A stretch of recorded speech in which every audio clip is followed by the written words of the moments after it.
Hello and welcome to the Book Pharm podcast, a book club podcast started by two very bored pharmacy technicians looking for a hobby. Thanks for tuning in and let's get started. All right, so we last left off chapter 10 of A Heart and a Body in the World. And so she had an interview set up with the high school. We had talked about that a little bit. She had an interview set up with a high school. It was Wentachi something? Yeah, High school? Wentachi High. And the girl she did the interview with was Ashley Natchez. Or Natchez? Yeah, I think it was Natchez. And she describes her as, when she meets Ashley, she kind of talks about how she wishes she were Ashley, in the sense that Ashley has like normal high schooler problems, and she, is dealing with this tragedy that we're still not quite have the full story about. We just know that it's like she's starting this wave of I guess activism across the country, but we're not sure what it is still. So she does the interview with Ashley. And then while she's there, because the high school is such a familiar setting, it kind of triggers a flashback of the Taker. The first time she took the Taker home from school because There's he missed actually, his bus. isn't there actually like a little boy that looks similar to the Taker? And that's how it kind of starts. Well, she sees him, like outside the school. He's hanging out with his friends, but he's like kind of timid. Like he's not quite part of the group that he's wanting to be, and that's kind of like what the Taker was like with her friend group. Because Annabelle, she was popular. She still is kind of popular, but she was popular, and so she allowed the Taker to come into her friend group, which she seemingly really, really regrets. And he had missed his bus, the Taker did, and he needed a ride, and Annabelle didn't have to take Kat home that day, and so she was like, hey, I can give you a ride, and he was all like, ooh, and he got excited because he kind of has a crush on her. And while he's in the car, she mentions that he seems to be distant. There's something about him she doesn't seem to, understand. He's just kind of very aloof, but he, goes through her playlist. They kind of have a good time.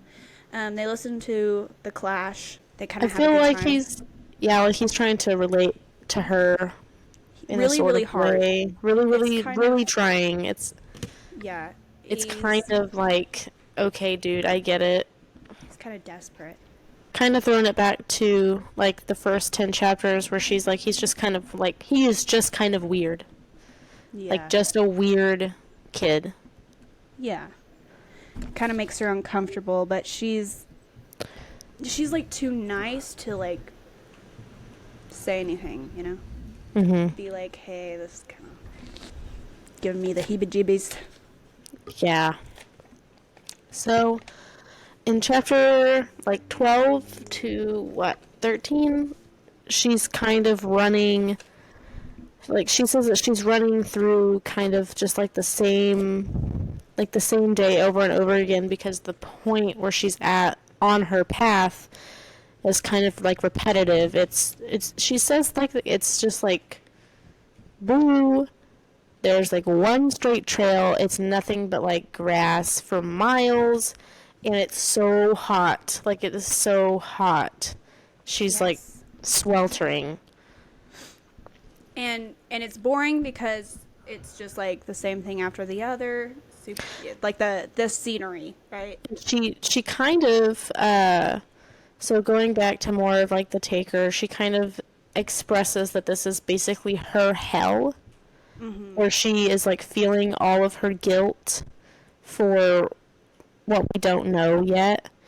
But I think it was in this part, maybe it was chapter 14, 15, but she starts to go on about how there was a school dance. Yes. And she had bought a green dress that was kind of a little, I don't want to say revealing, because it probably wasn't. It's like a silk, long silk dress that you would get for prom. And I'm sure it had the little spaghetti straps and, you know, straight across top, whatever. Just like a normal dress that any teenager would get for a dance. She talks about how it was very flattering on her body. It made her feel very pretty. And also to tie into that, she states numerous times, like since the beginning of this segment, that she is kind of letting the taker flirt with her because it makes her feel good. Yes. And he had like agreed to, I guess, tag along with their friend group to this dance, and they began to dance, and it made her, you know, made her feel good because she's, you know, super dolled up, she's super pretty, like it's a dance, and they're slow dancing. But then she goes on to say that she felt that he had a hard on during their dance, and I guess that she's like tying in this hell of a place to run, like this is her punishment for like letting herself lead him on, I would guess, in a sort of way, even Yeah. whenever like that's not like her fault. And she even says like he was dancing with somebody else beforehand and that it could have been from that girl, but she still Right. associates it as her fault because they were dancing. Like it's her fault for like treating him like that or using him like that, when honestly boys probably just likes you too much, girl. And that Yeah. ain't your fault. Right. Yeah, and I think she had that flashback when she was in Montana. But I wanted to talk a little bit about how in chapter 12, because it's one of my favorite parts of the book, is when she crosses the border into Idaho. I know last episode we had kind of discussed that maybe she had already made it to Idaho, but she hadn't just yet. She was almost to Idaho.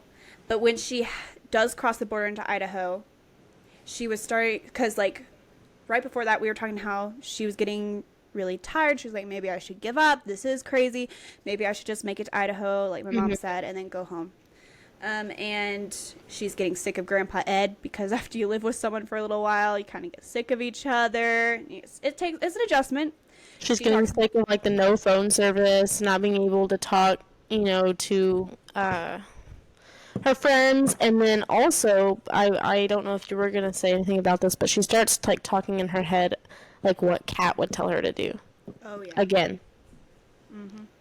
and so she's really starting to give up. When she goes to the border, she sees that there's a bunch of people that showed up at the border, and she's like, oh my gosh, what's happening? And she learns that those people, the community in Rockford, Washington, came together to cheer her on across the border to Worley, Idaho. Yeah. And that part of the book is like my favorite part, because she's about to give up, and then all these people are like, you can do it. And my favorite part is when she crosses the border. Someone had parked their truck right there on the border, and they were like, well, you can't really tell that you crossed the border unless there's like a physical thing, because all of a sudden you're just there. And she was like, we just wanted to say that we really appreciate what you're doing. And she's like, how do all these people know that I'm here? And it's because of what Ashley had written in the paper. And she realizes that Ashley's words were actually very, very kind. She wrote a really awesome article about her. And all these people had came together to support her. And that truck right there on the border, the guy in it, he says, this is where it changes. As in, this is where it changes from Washington to Idaho. But she took it to mean, it's right, this is where things are going to change. Because she made it through Washington, and that was a big step. Especially since she's from Seattle. So that's like on this side of Washington, and she ran all the way to the border of Idaho. That's like my favorite part. One of my favorite parts of the book is when he says this is when it changes. And when she's in Idaho, she has a great time. She's feeling really good. She is. She has a great time in Idaho. Like the mayor gives them like, what is it, like 2 free nights at a casino or something, and like yeah, the casino they resort. are living it up. Yeah, she has like this huge bed, and it's like the honeymoon suite. Like she takes a shower finally, like a real shower, yeah. and she like falls asleep in the robe. She's so happy. Yeah, and she's like, I can feel peace. And so she's reflecting on what happened that day when she crossed the border into Idaho, and she says This is the quote. She decides that she's not going to go back home after Idaho. She's going to keep running. And she says, all big decisions are ones that have to be decided again and again. And I like that because all big decisions do need to be decided again and again. She talks about like it's like falling in love. You have to make that decision to be in love every day. And a relationship takes effort like that, and I think that's what she was trying to say. Like all these, like I highlighted it in my book. Actually. Like staying in college. She said, like staying in college, you have to tell yourself every day, like I'm gonna stay in college. I'm gonna stay in college. It's true, and that I really like that quote because I think I like to apply some of these books. Like I think I told you before, I really like deep books that I can take some pieces and parts and keep them with me. Kind of like what Annabelle does with that book later on that we're going to talk about. But I like to take parts of books like that and keep them with me and kind of apply them to my own life. But yeah, so big decisions have to be decided. Must be decided again and again and again and again and again. Yeah.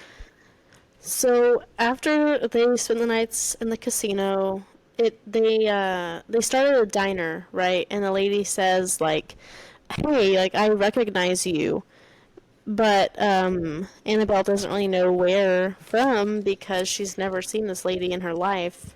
Right. And the lady is saying that there's like a storm coming through. They need to be careful wherever they're going.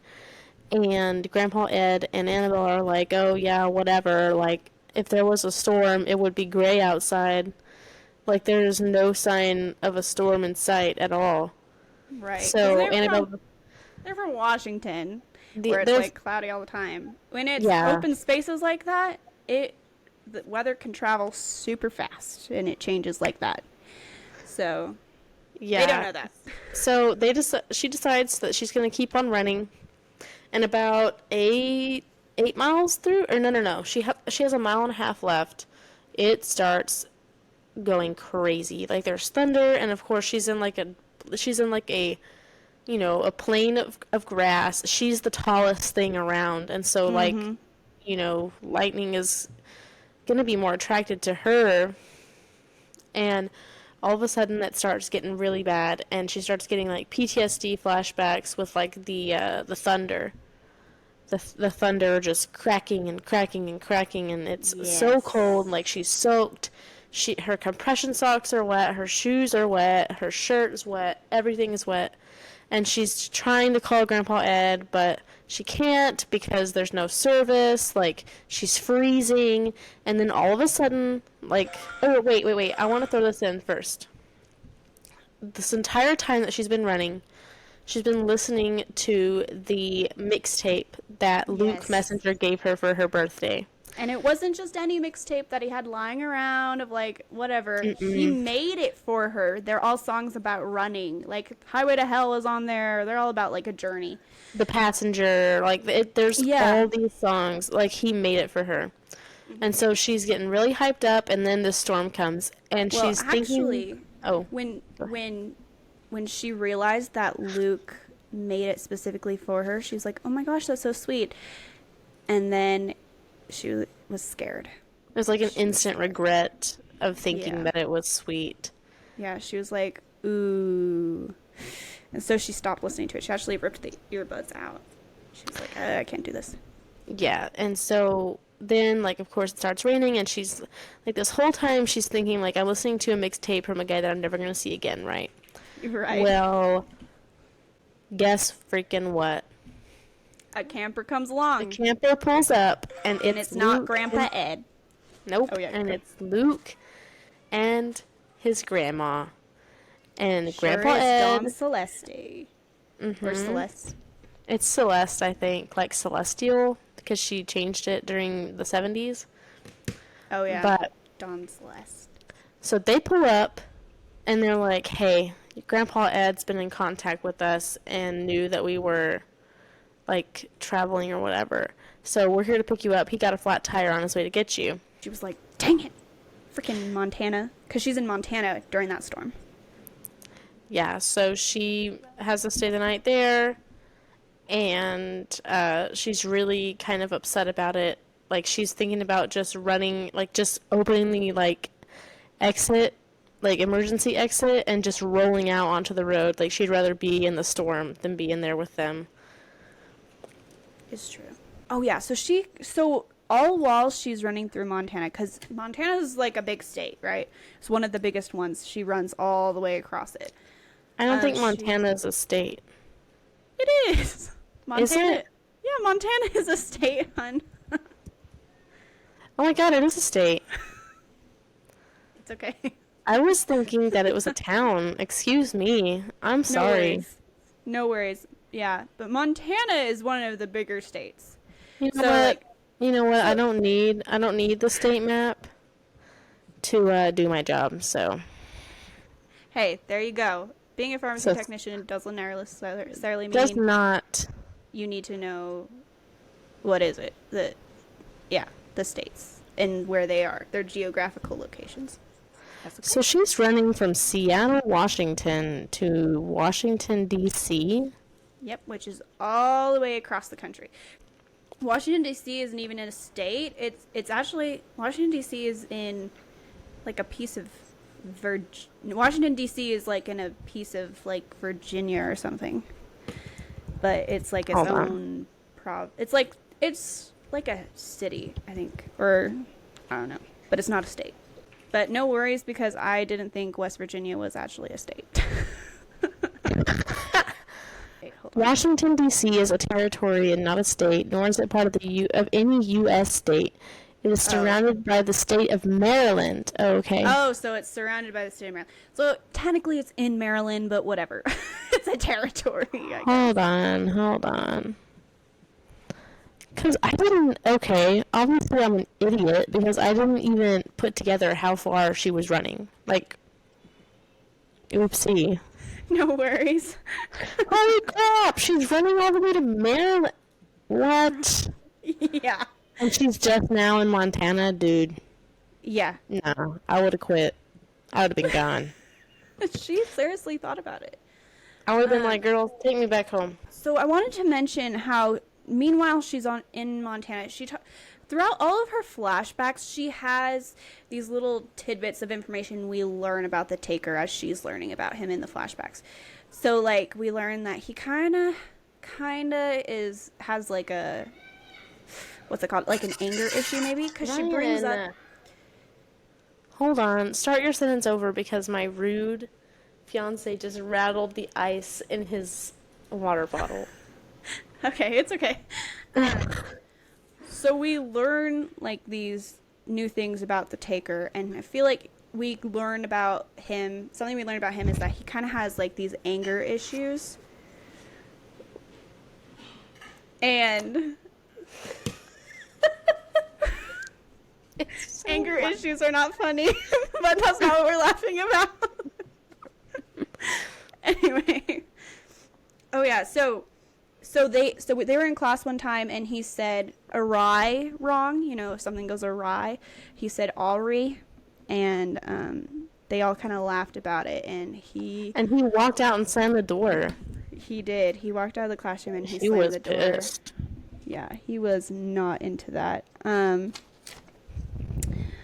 So when she gets to Montana, she states that the bliss of Idaho is gone, because when she was in Idaho, everything was looking up. But she goes to Montana, and you said she was running on this road, right? And it was called the Lonesome Highway, and she was all like, freaking Lonesome Highway. She's like, it's like a bit. Sucks. She actually says, and I wanted to quote it. It says, "The Lonesome Highway is like one big movie theater screen, and it is always a horror movie." Because she's just flashbacking about the Taker the whole time on the Lonesome Highway. She's like, it's true. It is totally a lonesome highway. So yeah, that big storm happens. And Luke Messenger and Dawn Celeste, they come to her rescue. But I just wanted to backtrack a little bit. Oh yeah, so I wanted to mention about the thunder. So you were saying that the thunder is triggering her PTSD. And I just wanted to state, without giving it away, that, you know, That's a huge foreshadowing point. We even learned that the Taker had even like had a gun catalog in his backpack one time. Yeah, and he's got like She thought it was like kind of odd, but she picture. didn't really think much of it. He's got like pictures on his Instagram or whatever, Of his guns, yeah. Facebook of like guns and stuff. Mm-hmm. It's a little. She didn't really think about it at first. So we're kind of heating up here, getting a little bit more clues about what might have happened. When Luke sees Annabelle listening to the tape, he actually smiles. He's like, oh, "She's listening to the tape." She's listening to my tape. OMG, girl. Yeah. That's literally him. Oh yeah. So she ends up getting stuck with Luke and Dawn Celeste, and she's not happy about it because Grandpa Ed had to go back to like Helena. I think it's pronounced Helena. I listen to MCR, so I say Helena, but Literally me when I read it. I was like, Helena. So long and goodbye. Yep. So long And good night. bye. Oh, I thought it was goodbye both times. It's good night, I think. Okay. Anyway, so they take care of her and they take her back to the town where she was supposed to go after her run that day during the storm, but she tells them it's cheating. I have to go back to where you found me so I can run the rest of the way. And Luke is all like, well, I want to try to run too. And Boy, he does not even make half a mile. right, yeah. He's like dead. But Dawn Celeste is saying, you know, that like in her country, which is like her camper and everything, she's all like, everybody gets to do whatever they want. So Yeah, which is like, okay. yeah. And she's kind of attracted to Luke. Like, she talks about how he's pretty, but she doesn't really let her mind go anywhere except that, hey, he's kind of pretty. And she tells herself, like, no. And one night when they're playing cards, right, it's just her and Luke and Dawn Celeste, and they're playing, like, rummy, I think it was. And it makes her feel a little better when his grandma kind of mentions a girl whose name sounds like a guy. So her name was like Sammy, and she was all like, oh, his grandma Dawn Celeste was like, oh yeah, Sammy beats me all the time. And Annabelle said, oh wow, I should meet him sometime. And Dawn Celeste was all like, Sammy's a girl. And like she looked at Luke like, Sammy is Luke's friend. yeah, that's what she said. Sammy is Luke's friend, who is a girl, and so she's like, well, that must mean that she's his girlfriend, and so it made her feel a little bit better about that. She was like, But is it his girlfriend or his she's friend just that's a assuming, girl? right? She's assuming.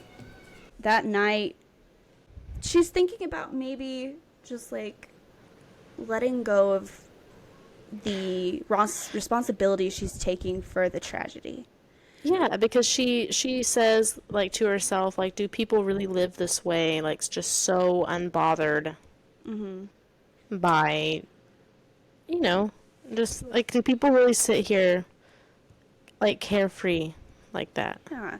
And she's just like kind of laying there, and she's thinking like she wishes she could be as carefree, and so she thinks about it just for a little bit, and how even her therapist, Dr. Mann, had told her, hey, you don't have to be the person who takes the whole full responsibility for this. Just like take a deep breath but she's not allowing herself to do that because she blames herself. But she just imagines it for a little bit. She lets herself kind of let go of that guilt for a little bit, and she pays attention to what she feels, and she says she feels so much sorrow and grief, but there's something else there, and she kind of like feels around to see what that is, and she realizes that it's like rage, like furious, blinding rage. Luke also mentioned like the next day about the book he's reading, or she saw him reading a book, and it was after her run, and he was reading the book Endurance by Alfred Lansing, which is a real book. It's like about people like doing the same thing, but they're running across Antarctica. did she say, or was it Alaska? It was Antarctica. Antarctica? I don't understand how they thought that was a good idea because no one can freaking live on Antarctica, but people were running across there, and Luke tells her, hey, it kind of parallels your story, kind of what you're doing, and he was like, just minus, eating sled dogs. She says something about, like, how they have to eat, like, sled dog burgers or something, and he was like, exactly. But that's the thing about Luke. So something I don't think we mentioned was that Kat and Annabelle were readers. They loved to read. They were always, like, swapping books and getting the same book and talking about it. And in Dawn Celeste's camper, it's, like, got books. Like, it's kind of got lots of books in there, and Luke is a reader. It's got, like, a mini library or something underneath one of the seats. Yeah, and Luke mentions the book, Endurance, and how it kind of parallels what she's doing, just without the frostbite, because it's hot. And then he goes outside and he kind of talks to her, and he tells her, hey, like, you're kicking butt. And she's like, what the heck? And he's like, no, I mean it. Like, after what the world has done to you, the world has kicked your butt, but you're kicking its butt back. And she was all like, oh, thank you. Thank you. Yeah, but she won't let herself like him too much. She's like, Nope. Like, he tells her at the end, he's like, okay, well, I'm going to wake up early tomorrow so I can tell you goodbye. Yep, and she wakes up an entire hour earlier. And she leaves without saying goodbye. So rude. But he almost, like, maybe knew that she would. He left the book Endurance on her bunk. Well, actually, he gave it to Grandpa Ed. Yeah, he gave it to Grandpa Ed. And Grandpa Ed put it on her bunk, I guess. Oh, yeah, and we learned that Luke's parents are attorneys. And guess who else's parents were attorneys? Are attorneys. Will's. Yep. His parents are attorneys. Oh, also in chapter 20, she goes to the Hutterites, which I guess she compares them to, like, Amish, like, kind of culture.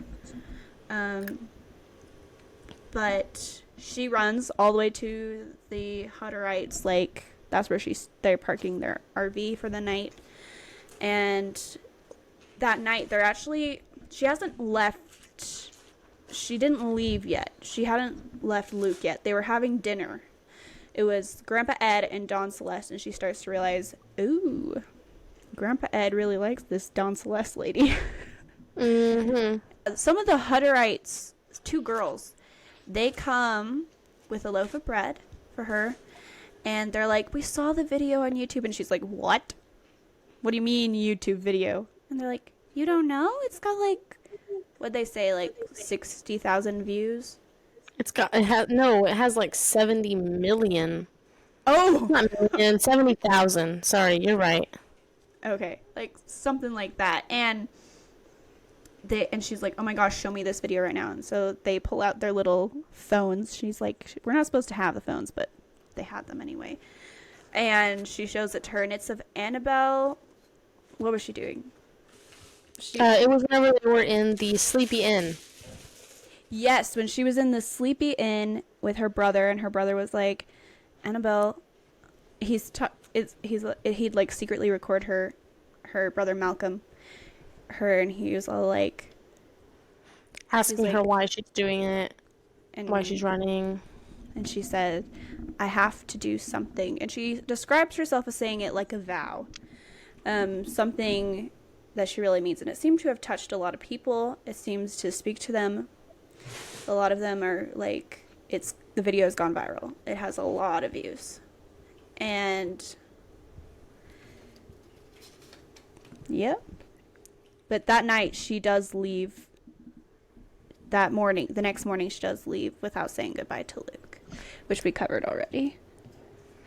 But yeah, and then the book Endurance was left on her bunk. So she starts reading it, and she says that like she's reading it as a way like that people like most people read the Bible, like just taking small excerpts from it and kind of repeating it and applying it and stuff like that. And she's read the book 4 times now. In chapter 21, she states that she's read the book 4 times. So I'm assuming it's probably like a smaller book. I'm sure we could Yeah. look it up. Let me see. Endurance by Alfred Lansing.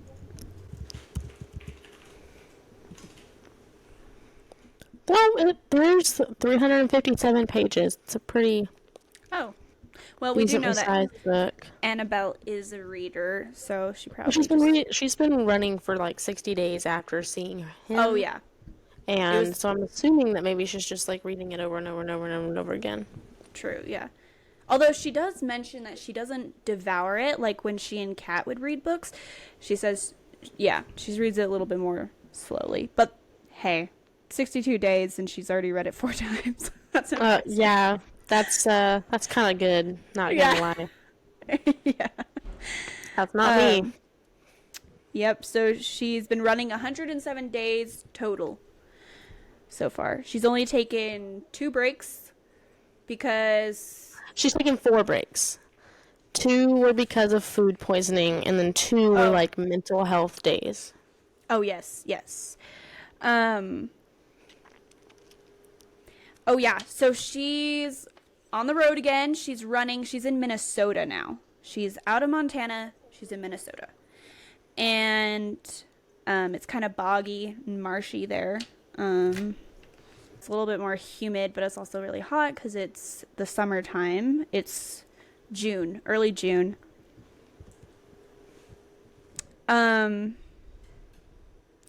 So we get another flashback of the Taker. It's after the winter dance, so she's feeling a little weird about the relationship ever since what happened at the dance. He seems a tad desperate, like really desperate, because Annabelle's been distancing herself from him because she feels uncomfy.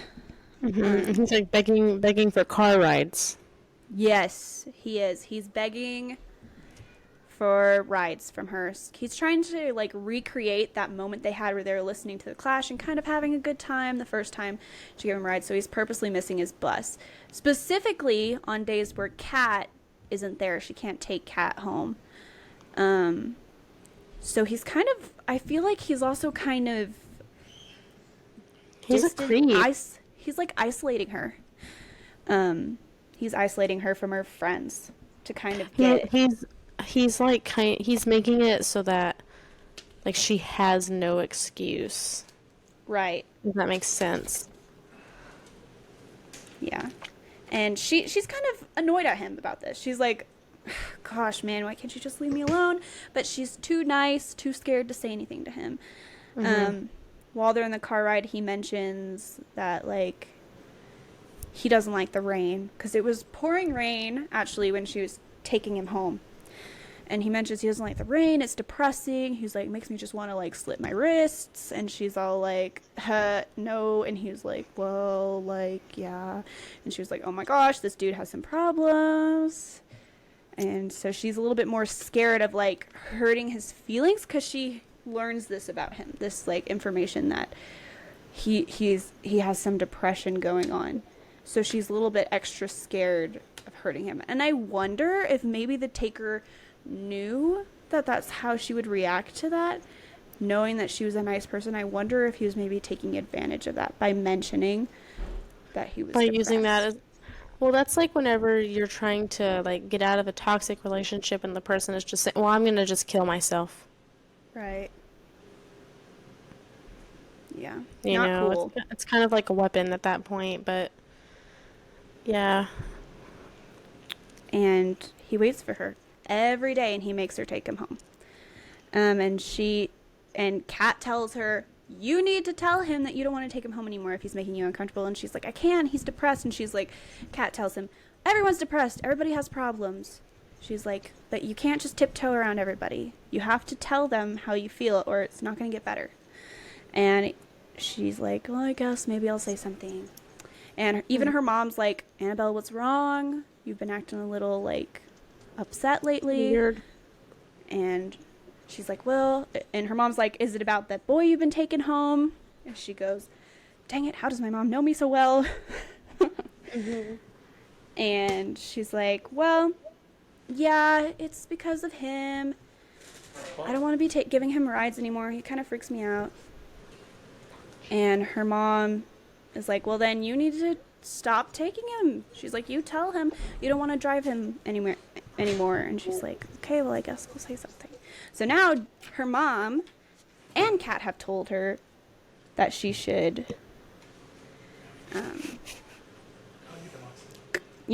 break it off with him. Tell him, hey,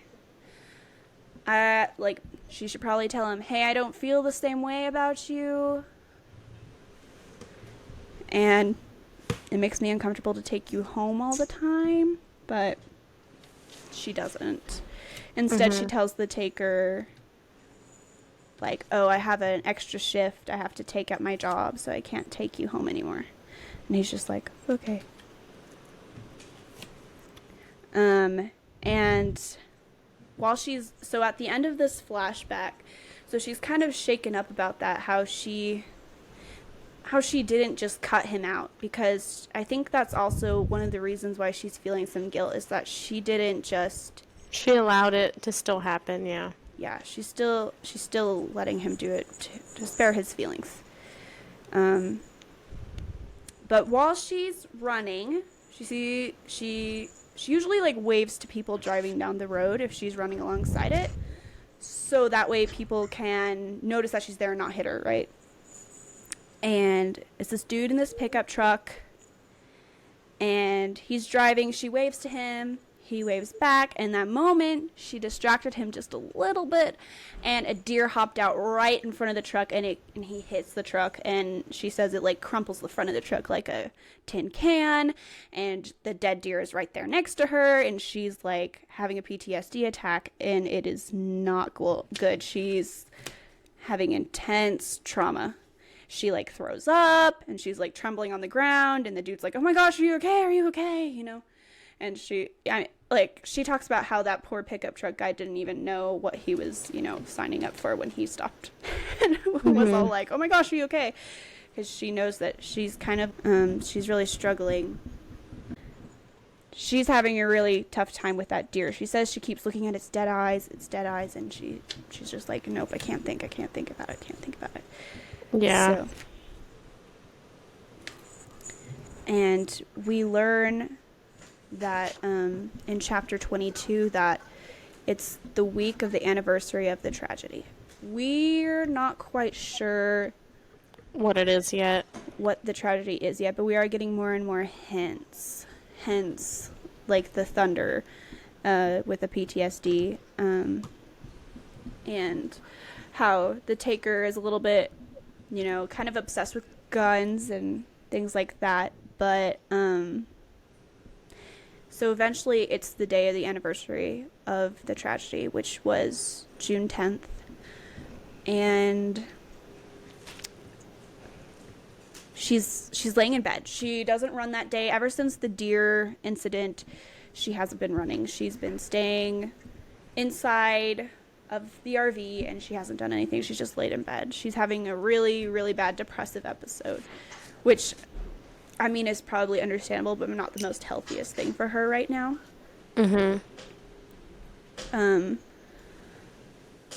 So her grandpa's like, well, you should see what people are saying, and she doesn't want to look at the internet. She doesn't want to see any articles or anything. And he tells her, well, let me just read one. And so he opens the laptop, and it's USA Today wrote an article, and she was like, shut up. There's no way USA Today wrote an article about me. And she's like, tell me what it says. No, don't tell me. Don't tell me. She's scared. She's a little bit about what she's scared about, I think, is that maybe they're going to blame her. Like, maybe... So we know that the tragedy happened because of the taker, or something the taker did. And the fact that she feels guilt every time she talks about something the taker said or did or felt, she blames herself every time. So I think maybe she thinks other people see it as, Her oh my fault. gosh, Annabelle, it's your fault this tragedy happened. But that's not how people are seeing it. USA Today actually talks about her run and how she's doing something. It's like it's like activism. She's doing something like that. Her run. And a lot of people who love her check on her during the anniversary. She has a support system there. She just doesn't want to, like, Utilize it. yeah. And so did we talk about her father yet? We talk about her mother, but they call her father, so actually her father, her parents got divorced, and her father became like a priest, right? He became a priest? Is that what it is? I don't know. All I know is that he left. But like he's like a priest, and so they call him That bastard. Father Anthony because he's like father now, so he's like a priest or something. Oh yeah, because she says like before God and glory ruled, and it was the what is it? It was the burst of the Budweiser or something. Because I guess he used to drink. She was like, yeah, my dad, he used to be chill. Now he's a priest. I guess she doesn't really like that, and he just kind of left them a letter saying, "Hey, I'm gonna go be a priest now," and they're like, "What?" Yeah, sorry, bruh. But even he calls her, which he just like left her a card or something for like her birthdays and whatever. She doesn't really talk to him anymore. But he even called her and asked her how she was doing and that he was there for her.